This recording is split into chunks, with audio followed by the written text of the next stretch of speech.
রমজানের ঝুমাতে আমি আমার মসজিদের মুসল্লিয়ানদেরকে নিয়ে তাৎক্ষণিক একটা বিক্ষোভ মিছিলের আয়োজন করেছিলাম।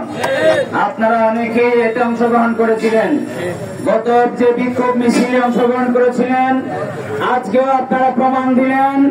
এই ব্যানারের নিচে লেখা আছে ইমানদার মুসলমান। আমাদের যাদের ন্যূনতম ইমান রয়েছে, হৃদয়ে অন্তরে ধারণ করেছি, আমরা তারাই আমরা এই আন্দোলনের শরীক হতে পেরেছি। ভাইরা আমার, আমি সর্বপ্রথম বলবো, ফিলিস্তিন আমাদের থেকে অনেক দূরে। ইসরায়েল নামক কোন রাষ্ট্র নেই, সেটিও আমাদের থেকে অনেক দূরে। তবে আমি অলিপুর বাজারের সম্মানিত আমার ব্যবসায়ী ভাইদেরকে অনুরোধ জানাবো, আমরা যদি হাতে না পারি, আমরা বাঙালি ভাতে মারতে জানি।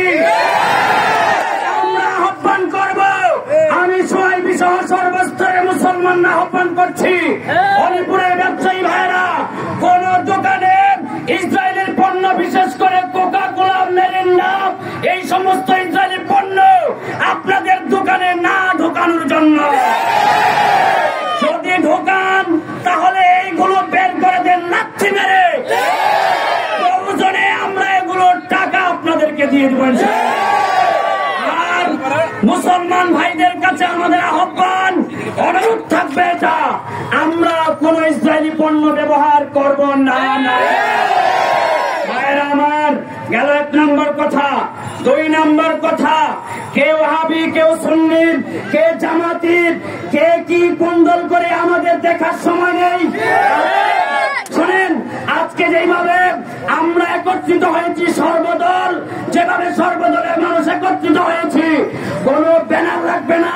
যদি ব্যানার থাকে, ইমানদারের ব্যানারে ডাক দিলে কে কুন্দল করে দেখার সময় নেই, চাপায়া পড়বেন। লম্বা নয়, মাগরিবের জামাত আমাদের কাছে।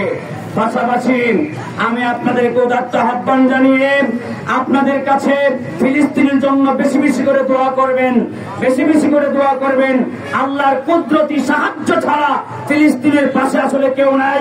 একদিকে শিয়া ষড়যন্ত্র করে ইহুদির সাথে তাল মিলে আমাদেরকে ধ্বংস করছে। আমাদের সতর্ক থাকতে হবে, সোচ্চার থাকতে হবে। বক্তব্য আমার এখানেই শেষ। আসসালামু আলাইকুম ওয়া রাহমাতুল্লাহি ওয়া বারাকাতুহু। সম্মানিত তৌহিদি জনতা, এ পর্যায়ে আলোচনা করতেছি মাওলানা সরদার কামাল।